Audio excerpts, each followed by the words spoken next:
Petrol डिझेलचे rates आता जवळपास ₹3 प्रति लिटरने महागले आणि येणाऱ्या पुढच्या काही दिवसांमध्ये आणखी रेट्स वाढू शकतात अशी देखील शक्यता आहे. काही ठिकाणी आपल्या महाराष्ट्रामध्ये अनेक जिल्ह्यांमध्ये पेट्रोलचे शॉर्टेजेस वगैरे क्रिएट होत आहे, अफवा उठत आहेत. त्यामुळे काही ठिकाणी अनेक असे रांगा लागत आहेत पेट्रोल पंपावर. सो अशा वेळेस आपल्या मनामध्ये एक प्रश्न म्हणजे निश्चितपणे कोणाच्याही मनामध्ये हा प्रश्न येऊ शकतो की आता आपण आपलं फ्यूल म्हणजे गाडी शिफ्ट केली पाहिजे. म्हणजे जर तुमच्याकडे पेट्रोल गाडी असेल तर आपण EV घेतली पाहिजे का, किंवा काहींना असंही वाटतं आपण CNG घेतली पाहिजे का. अनेक जण असे प्रश्न विचारताय, अनेक जण असं सर्च करताय. ॲक्च्युली काय माहिती आहे का, म्हणजे हे जे आता क्रायसिस आलं आहे किंवा आता जे पेट्रोलचे रेट्स वाढलेले आहेत किंवा मग आता पुढे अजून वाढू शकतं, ह्या सगळ्या गोष्टींमध्ये आपण पॅनिक होऊन लगेच जर EV गाडी घेण्याचा डिसिजन घेतला तर हा डिसिजन आपल्यासाठी खरंच एक स्मार्ट डिसिजन असेलच असं नाही. बिकॉज मी तुम्हाला ह्या व्हिडिओमधून प्रॅक्टिकली कॅल्क्युलेशन्स करून सांगणार आहे की तुमच्यासाठी योग्य गाडी कोणती, त्यानंतर जे EV कोणासाठी बेस्ट आहे, CNG कोणासाठी बेस्ट आहे आणि अजूनही पेट्रोल डिझेल कार्स हे कोणासाठी बेस्ट आहे, हे आपण या व्हिडिओमधून बघणार आहोत. पूर्ण व्हिडिओ शेवटपर्यंत नक्की बघा. तुम्हाला ह्यातून तुमचा जो डाऊट आहे मनामध्ये की आता आपण EV घ्यावी की नाही, हा पूर्णपणे क्लिअर होऊन जाईल. चला तर मित्रांनो, आता मुख्य व्हिडिओला सुरुवात करूया. जेव्हा आपण पेट्रोल डिझेलचा क्रायसिस किंवा मग असं शॉर्टेज क्रिएट होतं किंवा रेट्स वाढतात, तर अशा वेळेस लोक आहे ना जनरली म्हणजे इलेक्ट्रिक कार सर्च करतात किंवा मग विचार करतात की आपण आता EVवर शिफ्ट होऊ वगैरे या सगळ्या गोष्टी. आणि काय होतं माहिती आहे का, EV का बरं अट्रॅक्टिव्ह वाटते आपल्याला, कारण की जो रनिंग कॉस्ट आपल्याला दिसतोय हा आपल्याला फार कमी वाटतो. म्हणजे ₹1.5 ते ₹2 प्रति किलोमीटर आपल्याला जर चार्ज लागतोय असं आपल्याला दिसतंय प्रथम दर्शनी. सो आपण विचार करतो की चला आपण EV घेऊयात. आणि आता मार्केटमध्ये एवढे सारे ऑप्शन्स अवेलेबल आहेत. नेक्सॉन EV आहे, पंच EV आहे, त्याच्यानंतर महिंद्राची BE6 आहे, XEV9e आहे, त्याचबरोबर आता आलेली XEV9S आहे. सो ह्या सगळ्या गाड्या ज्या आहेत त्या ह्या खूप ट्रेंडिंगमध्ये आहे. इवन आता काही गाड्यांवर वेटिंगसुद्धा आहेत, लगेच EV सुद्धा भेटत नाही आहे, अशा सुद्धा सिनेरिओ क्रिएट झाला आहे. म्हणजे निश्चितपणे EVला डिमांड तर आहे. आता आपण खरं कॅल्क्युलेशन्स बघूया, बिकॉज कॅल्क्युलेशनचाच गेम इथे खूप महत्त्वाचा आहे. आता मी तुम्हाला क्लिअरली सांगतो पेट्रोल, CNG आणि EV गाडीचं हे कॅल्क्युलेशन म्हणजे प्रति किलोमीटर आपल्याला काय रेट पडतो. आता जर का समजा पेट्रोल गाडी आहे, पेट्रोल गाडीचं म्हणजे जवळपास पेट्रोलचा रेट आपल्या इथे महाराष्ट्रामध्ये अनेक जिल्ह्यांमध्ये विविध असतो. सो आपण एक प्राईस ब्रॅकेट धरतोय, साधारणतः ₹104 ते ₹110 प्रति लिटर पेट्रोल असेल. आणि जर का समजा पेट्रोल गाडी ही आपल्याला 14 ते 16 किलोमीटर प्रति लिटरचा मायलेज देत असेल तर रनिंग कॉस्ट आपल्याला साधारणतः ₹6.5 ते ₹8 प्रति किलोमीटर पडते. त्याच्यानंतर जर का समजा आपण CNG गाडीचं बघितलं तर CNGचा रेट साधारणतः ₹80 ते ₹90 प्रति किलोग्राम आहे आपल्या इथे. त्याच्यानंतर जर आपण ह्या गाडीचा मायलेज बघितला तर 24 ते 28 किलोमीटर प्रति किलोग्राम इथं CNG गाडीचा मायलेज पडतो. तर रनिंग कॉस्ट साधारणतः ₹3 ते ₹4 प्रति किलोमीटर हे CNGचं पडतं. आणि जर आपण EVचं बघितलं ना तर जर का समजा आपल्याकडे होम चार्जिंगमध्ये आपल्याला जे विजेचं युनिट आहे हे ₹8 ते ₹12 प्रति युनिट पडत असेल आणि EV आपल्याला साधारणतः 6 ते 8 किलोमीटर प्रति युनिट एफिशियन्सी देत असेल तर रनिंग कॉस्ट जी आहे ही आपल्याला साधारणतः ₹1.5 ते ₹2.5 पर्यंत पडते. पण आता काय होतं, जर का समजा तुम्ही पब्लिक चार्जिंगमध्ये जिथं DC फास्ट चार्जर्स वगैरे आहेत तिथं जर चार्ज केलं तर तिथं ऑब्व्हियसली कॉस्ट आपल्याला जास्त पडू शकतो. बट आपण या ठिकाणी होम चार्जरचं कन्सिडरेशन करतो आहे, कारण की EV घेणं हे तेव्हाच उपयुक्त आहे जास्त जर आपल्याकडे होम चार्जर्स आहेत. म्हणजे आपण जर का समजा रनिंग कॉस्ट पाहिली ना तर ऑब्व्हियसली EV हेच विनर आहे. बट नुसतं रनिंग कॉस्ट इम्पॉर्टंट नाही आहे, बाकीसुद्धा खूप फॅक्टर्स आहेत जे की आपण पुढे बघणार आहोत. कारण की जर आपण फक्त रनिंग कॉस्टच्या बेसिसवर जर आपण गाडी EV एकदा सिलेक्ट केली तर आपल्याला नंतर खूप पस्तावा होऊ शकतो. सो त्यामुळे पुढचे जे फॅक्टर्स आहेत हे सुद्धा कन्सिडर करणं खूप महत्त्वाचं आहे. आपण आता पुढच्या गोष्टी बघूयात. आता जो पुढचा पॉईंट आपण बघणार आहोत तो आहे फ्यूल हाईक नंतर आपल्याला मंथली कसा इम्पॅक्ट पडतो या सगळ्या फ्यूल हाईकचा. आता आपण जर बघितलं ना, जर तुमचं समजा महिन्याला रनिंग 500 किलोमीटर असेल तर तुम्हाला पेट्रोलमध्ये साधारणतः महिन्याचा फ्यूलचा जो खर्च आहे हा साधारणतः ₹3,500 ते ₹4,000 पर्यंत येऊ शकतो.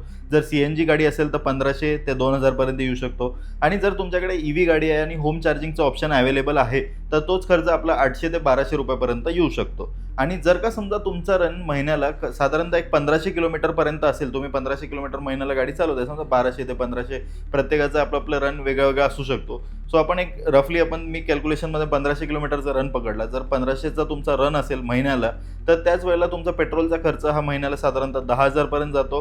आणि तेच जर CNG गाडी तुमच्याकडे असेल तर तो खर्च समजा 4,500 पर्यंतच्या आसपास जातो. आणि तेच जर तुमच्याकडे EV असेल तर तो 2,500 ते 3,500 पर्यंत तुमचा तो महिन्याचा खर्च जाऊ शकतो. आता पुढचा जो आपण पॉईंट बघणार आहोत की EV घेताना म्हणजे ह्या काही गोष्टी अशा आहेत की ज्या तुम्हाला कोणीही सांगत नाही. हे सगळे हिडन पॉईंट्स आहेत.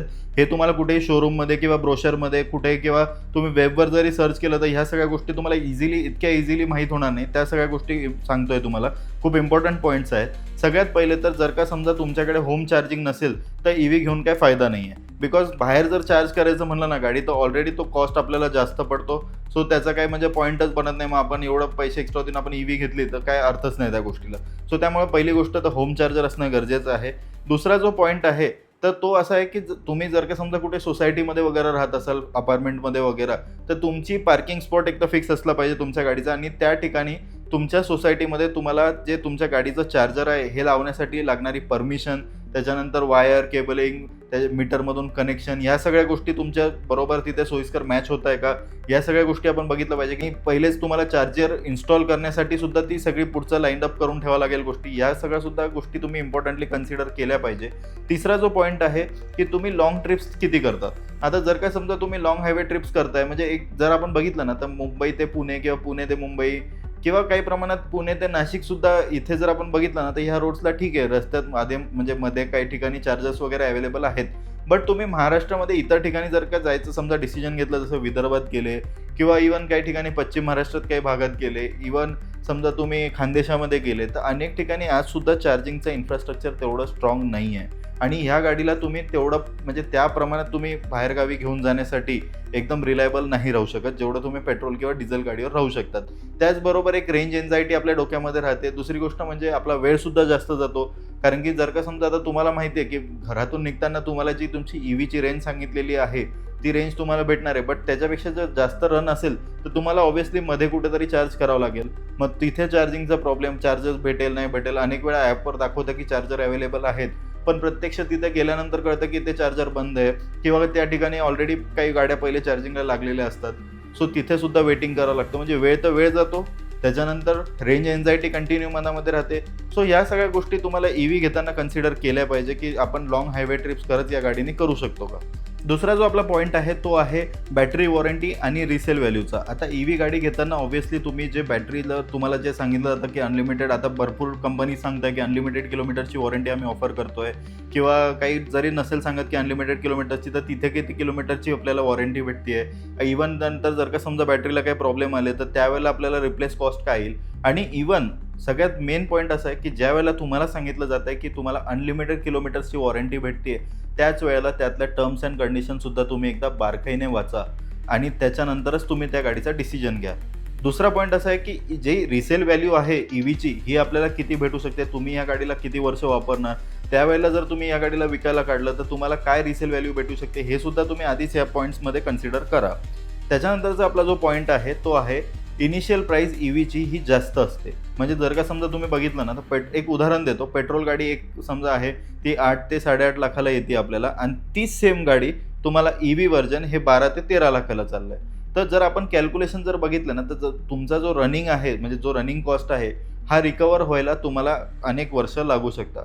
मग त्यावेळेला तुम्ही ही गोष्ट कन्सिडर केली पाहिजे की जर का समजा मी आज एक्स्ट्रा पैसे देऊन EV घेतोय तर माझा महिन्याचा रन तेवढा आहे का, आणि माझा जो रनिंग कॉस्ट आहे हा रिकवर व्हायला मला किती वर्ष लागतील. समजा एक उदाहरण जर तुम्ही बघायला गेलं तर तुमचा जर का समजा महिन्याचा रन 1500 किलोमीटर 2000 किलोमीटर आहे, तर त्यावेळेला तुम्ही ते कॅल्क्युलेशन करा की वर्षातलं मग समजा माझे जर 2000 किलोमीटरने असेल तर 24,000 किलोमीटर वर्षाला झाले. तर हे, आणि पेट्रोलमध्ये तुम्हाला किती खर्च लागला, त्याचबरोबर तुम्हाला EVमध्ये किती खर्च लागला, या गोष्टीचं जर तुम्ही कॅल्क्युलेशन केलं तर तुम्हाला क्लिअरली एक आन्सर भेटेल की तुम्ही EV घेतली पाहिजे की नाही. कारण की ऑलरेडी तुम्ही जास्त पे करताय EVसाठी, आणि थोडं का नाही भरपूर मोठ्या प्रमाणात जास्त अमाऊंट आपण देतो EV गाडी घ्यायला. सो ती आपल्याला रिकवर व्हायला किती वेळ लागतो हे सुद्धा आपण बघितलं पाहिजे. आता आपण पुढचा पॉईंट आपण बघणार आहोत, जो की आहे महाराष्ट्राची रियालिटी EV विषयीची काय आहे. ॲक्च्युली जर आपण बघितलं ना तर महाराष्ट्र सध्या EV अडॉप्शनमध्ये अगदी अग्रेसर आहे. आपल्याकडे चांगल्या प्रमाणात EVचं अडॉप्शन चालू आहे.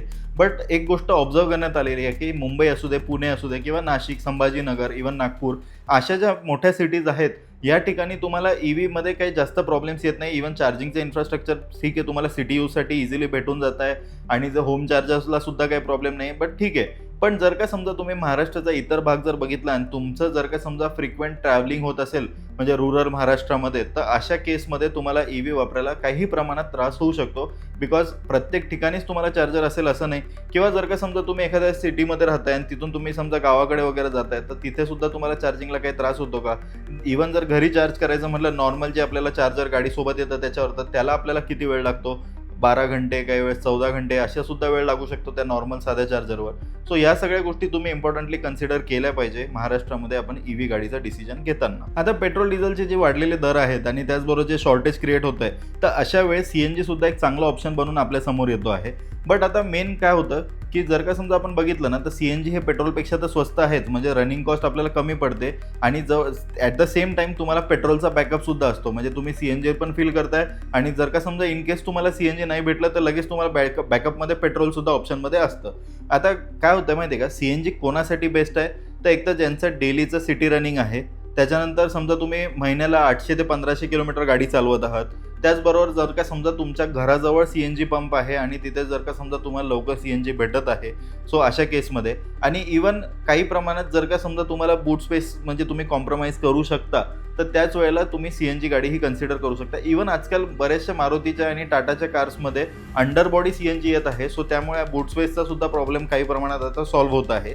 आणि दुसरी गोष्ट म्हणजे याचा एक फायदा असा आहे की तुम्हाला कुठलाही चार्जिंगची सेटअपची गरज नाही. जस्ट गाडी घेतलं आपण, CNG भरलं, बॅकअपमध्ये आपल्याकडे पेट्रोल सुद्धा आहे, सो आपण इझिली CNG कार वापरू शकतो. रनिंग कॉस्ट सुद्धा आपल्याला कमी पडतो. आता CNGचे प्रॉब्लेम्स आपण बघितले ना, तर CNG मध्ये एक तर काय सगळ्यात मेन हेक्टिक गोष्ट जर पाहिली ना, तर त्या CNGच्या पंप्सवर लागणारी रांगा, हे खूप मोठा प्रॉब्लेम आहे.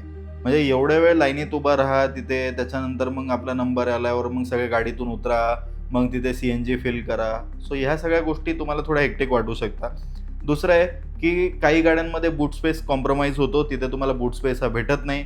तिसरी गोष्ट, परफॉर्मन्स CNG गाडीचा थोडा कमी पडतो, म्हणजे तेवढे पिकअप असू दे, स्पीड असू दे, ह्या तुम्हाला गोष्टी म्हणजे थोड्या कॉम्प्रोमाइज करावं लागतात. आणि हायवेला म्हणजे प्रत्येक वेळेस तुम्हाला एक अवेलेबिलिटी चेक करावं लागते की तुम्ही जिथे चाललेले आहात तिथे तुम्हाला रस्त्यावर CNG पंप्स आहेत की नाही. म्हणजे तुमच्या डोक्यात जर का समजा CNGचा ऑप्शन असेल, तर तुम्ही हे सगळे पॉईंट्स म्हणजे जे पॉझिटिव्ह आहेत आणि त्याचबरोबर जे निगेटिव्ह पॉईंट्स आहेत हे सुद्धा तुम्ही कन्सिडर केले पाहिजे. आता आपण बघणार आहोत की पेट्रोल अजूनही स्मार्ट ऑप्शन आहे की नाही. ॲक्च्युली काय, पेट्रोल अजूनही स्मार्ट ऑप्शन आहे का, तर येस, निश्चितपणे आहे. पण केव्हा, जर का समजा तुमचं मंथली रनिंग हे 500 ते 700 किलोमीटर असेल तर. ॲक्च्युली काय होतं माहिती आहे का, जर तुम्ही ऑकेजनली कार वापरता, म्हणजे तुमचा एक तर डेलीचा रन पण नाही आहे जास्त गाडीचा, तुम्ही म्हणजे कधीतरी गाडी काढतायत किंवा मग ऑफिसलाच जर गाडी घेऊन चालले, जवळ तुमचं ऑफिस आहे, रनिंग जे आहे महिन्याचं तुमचं हे 700 किलोमीटर, जास्तीत जास्त 800 किलोमीटरपर्यंत तुमचं महिन्याचं रनिंग आहे, तर त्यावेळेला तुम्ही एक झिरो प्लॅनिंग ओनरशिप जर तुम्हाला पाहिजे की डोक्याला टेन्शन नको, तर निश्चितपणे आजसुद्धा पेट्रोल गाडी एक चांगला ऑप्शन आहे. आणि फ्यूल हाईक झालं म्हणून लगेच EV घेतली पाहिजे असं नाही, कारण की जर EV घेताय आपण तर मग त्याला तेवढा आपला मंथली रनिंग सुद्धा पाहिजे. तो क्लिअरली जर सांगायला झालं ना, तर EVची जी कॉस्ट आहे हे जर तुमचं रनिंग कमी असेल तर ही रिकवर व्हायला तुम्हाला अनेक वर्ष लागू शकतात. सो त्यापेक्षा बेटर गोष्ट हीच आहे की तुम्ही आजसुद्धा पेट्रोल गाडी हीच कंटिन्यू करून EVवर न स्विच होणं हे कधीही बरं, जर का समजा तुमचा रन 500 ते 700 किलोमीटर महिन्याला असेल तर. आता पुढचा जो पॉईंट आहे आपला तो आहे EVवरची वेटिंग आणि पॅनिक होणारी बुकिंग.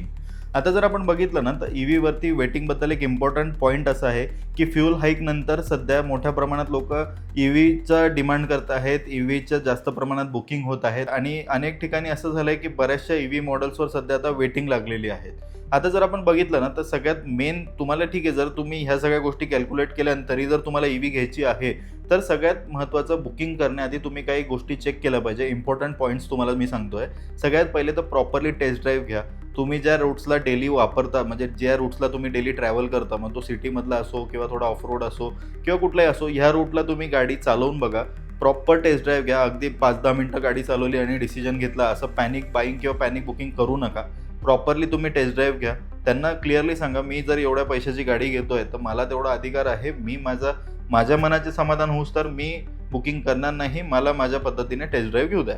दुसरा पॉईंट जो आहे तो म्हणजे रिअल रेंज काय आहे हे तुम्ही प्रत्यक्ष काही जे ओनर्स जे ते मॉडेल्स वापरत आहेत त्यांना विचारा. इव्हन जर तुमच्या मनात काही प्रश्न असतील की कुठल्या गाडीविषयी, तर ते तुम्ही आम्हाला सुद्धा इथे कमेंट्स करून विचारू शकता, तुम्हाला त्याचं सुद्धा उत्तर भेटेल. आणि तुमच्या ओळखीमध्ये काही लोक असतील की जे ते मॉडेल म्हणजे पर्टिक्युलर तुम्ही एखादी समजा टाटाची किंवा महिंद्राची किंवा MGची कुठली EV तुम्ही कन्सिडर करताय, तर ती ज्यांच्याकडे आहे यांना रिअल वर्ल्डमध्ये काय रेंज भेटती आहे तर हे चेक करा. तिसरी गोष्ट जी आहे, शोरूमला चार्जर इन्स्टॉलेशनची कॉस्ट विचारा आणि त्याचबरोबर किती दिवसात तुम्ही चार्जर मला इन्स्टॉल करून देणार हे सुद्धा विचारा. त्याच्यानंतर जे आहे चौथा पॉईंट आपला, ते म्हणजे बॅटरीची जी वॉरंटी आहे ही त्यांच्याकडनं लिहून घ्या आणि टर्म्स अँड कंडिशन ज्या आहे बॅटरी वॉरंटीच्या या प्रत्यक्ष समजून घ्या त्यांच्याकडून आणि तुम्ही सुद्धा एकदम क्लिअरली पॉईंट टू पॉईंट एकदम प्रत्येक कंडिशन वाचा. कारण की काय होतं, सुरुवातीला तुम्हाला सांगितलं होतं गाडी विकताना की आम्ही तर आता पूर्ण अनलिमिटेड किलोमीटर्सची वॉरंटी देतोय, बट आपण जर बघितलं ना नंतर तर अनेक ते आपल्याला तेव्हा दाखवतात की आमची ही टर्म्स अँड कंडिशन होती तर ही फुलफिल नाही होते, सो आता आम्ही तुम्हाला म्हणजे बॅटरीवर वॉरंटी नाही देऊ शकत, सो आता तुम्हाला बॅटरी बदलायला तुम्हाला खिशातून पैसे खर्च करावा लागेल. सो त्यावेळेला एक खूप मोठा फटका आपल्याला बसू शकतो. त्याच्यानंतरचा पुढचा जो पॉईंट आहे आपला तो आहे सर्व्हिस सेंटरचा डिस्टन्स प्रॉपरली चेक करा की तुमच्या घरापासून गाडीचं हे जे सर्व्हिस सेंटर आहे किती अंतरावर आहे, कसं आहे, या सगळ्या गोष्टी तुम्ही चेक केल्या पाहिजे. त्याच्यानंतरचा जो आपला 6वा पॉईंट आहे तो आहे इन्शुरन्स कॉस्ट सुद्धा कम्पेअर करा की तुम्हाला इतर गाडीमध्ये काय इन्शुरन्स कॉस्ट पडते आणि याच्यामध्ये काय पडते. त्याचबरोबर त्या इन्शुरन्समध्ये कुठल्या कुठल्या गोष्टी कवर्ड आहेत, कुठले पार्ट्स कव्हर होत आहे, इलेक्ट्रिकल, बिकॉज EV म्हणलं ऑब्व्हियसली सगळे इलेक्ट्रिकल कॉम्पोनंट्स आहेत, सो त्या प्रत्येक गोष्टी त्याच्यामध्ये कव्हर होत आहे की नाही किंवा याच्यामध्ये काही त्रुटी आहेत. कारण की मी अनेक ठिकाणी काही ओनर्सचे असे अनुभव पाहिले की सुरुवातीला सांगितलं जातं 0 डेप जसं आपलं पेट्रोल डिझेल गाडीला इन्शुरन्स भेटतं तसं भेटतं आहे, बट नंतर जर का समजा काही प्रॉब्लेम्स आले ना तर त्यावेळेला इन्शुरन्स कंपनी हात वर करते आणि सांगते की नाही हे गोष्ट कवर्डच नाही आहे, ही गोष्ट तुम्हाला मध्ये भेटू शकत नाही. तर असे काही सिनेरिओ होऊ नये म्हणून तुम्ही बारकाईने चेक करा की कुठले पॉईंट्स कवर्ड आहेत, त्याच्या टर्म्स अँड कंडिशन काय आहेत इन्शुरन्स कंपनीच्या, यासुद्धा तुम्ही बारकाईने त्यांना विचारा. प्लस त्याचबरोबर तुम्ही स्वतः वाचा आणि त्यांच्याकडून लिहून घ्या की कोणत्या गोष्टी कवर्ड होत आहेत, त्याच्यात काय टर्म्स अँड कंडिशन आहे हे मला क्लिअरली माहिती सांगा म्हणा. त्याच्यानंतरचा आपला जो 7वा पॉईंट आहे तो आहे loan EMI versus fuel saving cost. म्हणजे तुम्ही प्रॉपरली एकदा कॅल्क्युलेशन करा की तुम्हाला कितीचा EMI पडतो या गाडीचा, बिकॉज तुम्ही ऑलरेडी EV घेताना जास्त खर्च करतायत नॉर्मल गाडीपेक्षा, सो तुमचा ऑब्व्हियसली EMI वाढला, मग तुमचा रनिंग कॉस्ट आणि तुमचा EMI याचा बॅलन्स जो समतोल राखला गेला पाहिजे हा राखला जातोय का नाही याचं सुद्धा तुम्ही बारकाईने कॅल्क्युलेशन करा. म्हणजे जर याची सिच्युएशन आपण बघितली की जे क्रायसिस क्रिएट होत आहे किंवा मग जे पेट्रोल डिझेलचे रेट्स वाढत आहेत हे बघून आपण लगेच एकदम पॅनिक होऊन EVकडे जाणं हे कुठेही सेन्स बनत नाही. सगळ्या गोष्टींचं बारकाईने कॅल्क्युलेशन आणि आता हे जे पॉईंट्स मी सांगितले हे आपण कन्सिडर करूनच EVचा डिसिजन घ्या. आता आपण फायनल वर्डिककडे येऊया. एकदम क्लिअरली आणि फायनल आन्सर तुम्हाला सांगतो. जर का समजा तुमचं मंथली रनिंग हे 500 ते 600 किलोमीटरपर्यंत असेल किंवा त्याहूनही कमी असेल तर तुम्ही फ्यूल हाईक नंतर सुद्धा पेट्रोल गाडीच ही प्रॅक्टिकल समजली पाहिजे आणि तीच गाडी तुम्ही म्हणजे वापरली पाहिजे.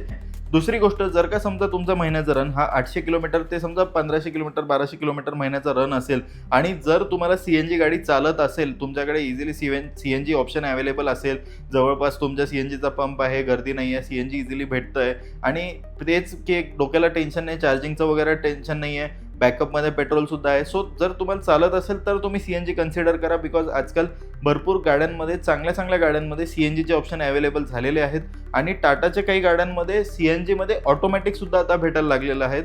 सो त्यामुळे तुम्ही त्या ठिकाणी CNG हे कन्सिडर करू शकता जर तुम्हाला चालत असेल तर. आणि जर का समजा तुमचा रन हा 1500 किलोमीटरपेक्षा जास्त असेल आणि त्याचबरोबर तुमच्याकडे घरी चार्जिंगचं ऑप्शन अवेलेबल असेल, एक प्रॉपर पार्किंग स्पेस आहे गाडीला, त्या ठिकाणी तुम्ही चार्जर इन्स्टॉल करू शकता आणि विदिन सिटी लिमिट्स किंवा जास्तीत जास्त तुमच्या घराच्या एक पर्टिक्युलर रेडियसमध्ये तुमचं डेलीच्या कामकाजासाठी तुम्हाला भरपूर ट्रॅव्हल करावं लागतं आहे आणि तुमचं रनिंग जास्त आहे, सो त्यावेळेला तुम्ही EV कन्सिडर करू शकता. त्यावेळेला तुम्हाला जर समजा तुम्ही EV घेतली तर तुमचे चांगल्या मोठ्या प्रमाणात सेव्हिंगसुद्धा होऊ शकते आणि एक म्हणजे नॉन हेक्टिक तुम्हाला म्हणजे कुठेही पेट्रोल डिझेलचं टेन्शन न घेता डेली आपलं घरी चार्ज केलं आणि वापरलं, सो तशा हिशोबाने तुम्ही इझिली EV वापरू शकता. त्या केसमध्ये तुम्ही इझिली म्हणजे एकदम कॉन्फिडेंटली सांगतो त्या केसमध्ये तुम्ही बिंदास EV घ्या जर ह्या सगळ्या क्रायटेरिया तुमच्या मॅच होत असतील तर. तो हा होता आपला फायनल वर्डिक. आता दुसरी एक गोष्ट महत्त्वाची तुम्हाला सांगतो, जर का समजा तुमच्या मनामध्ये अजूनही कन्फ्युजन असेल तर मला तुम्ही कमेंट्समध्ये तुम्ही ज्या सिटीमध्ये राहता त्या सिटीचं नाव आणि तुमचा मंथली रन हे मला कमेंट्समध्ये कळवा. त्याच्यावर मी तुम्हाला रिप्लाय देऊन नक्की कळवेल की तुमच्यासाठी योग्य ऑप्शन कोणता आहे, पेट्रोल डिझेल असू दे किंवा मग CNG असू दे किंवा मग EV असू दे, हे तुम्ही मला कमेंट्समध्ये नक्की कळवू शकता. त्याच्यावर मी तुम्हाला निश्चितपणे उत्तर देईल. त्याचबरोबर जर का समजा तुमच्या मनामध्ये काही डाऊट असेल, आता समजा तुम्हाला जर EV घ्यायची आहे तर कुठली EV घेतली पाहिजे, कुठल्या गोष्टी आपण इम्पॉर्टंटली काही कन्सिडर केल्या पाहिजे, कुठल्या EV मध्ये कोणता मॉडेल घेतलं पाहिजे, कोणता बॅटरी पॅक घेतला पाहिजे, असे देखील आपल्या मनामध्ये काही कन्फ्युजन असतील तर ते सुद्धा मला कमेंट्समध्ये आपण नक्की विचारू शकता. तुमच्या प्रत्येक प्रश्नाचं उत्तर देणार मी, याचं मी तुम्हाला 100% खात्री देतो. आणि आणखीन तुम्हाला कुठल्या टॉपिकवर व्हिडिओ आवडेल हे सुद्धा मला कमेंट्समध्ये नक्की कळवा. आणि आपला चॅनल जे आहे विशाल अदमाने ड्राइव्ह्स याला नक्की सबस्क्राईब करा. तुमचा सपोर्ट असू द्या. व्हिडिओ आवडला असेल तर नक्की लाईक करा, तुमच्या प्रतिक्रिया कळवा आणि तुमच्या मित्रांपर्यंत सुद्धा हा व्हिडिओ नक्की शेअर करा. बिकॉज आजकाल महाराष्ट्रामध्ये खूप मोठ्या प्रमाणात लोक एक पॅनिक होऊन EVsकडे वळायचा विचार करत आहेत, सो हा व्हिडिओ बघितल्यानंतर प्रत्येक त्या जो गाडी घ्यायचा विचार करतोय जो व्यक्ती, तर त्यांना खूप मोठ्या प्रमाणात हेल्प होऊ शकते. सो त्यामुळे हा व्हिडिओ नक्की शेअर करा, तुमच्या प्रतिक्रिया कळवा आणि नक्की चॅनलला सबस्क्राईब करा, बेल नोटिफिकेशन नक्की दाबा आणि व्हिडिओ पूर्ण बघितल्याबद्दल खूप खूप धन्यवाद. Thank you so much.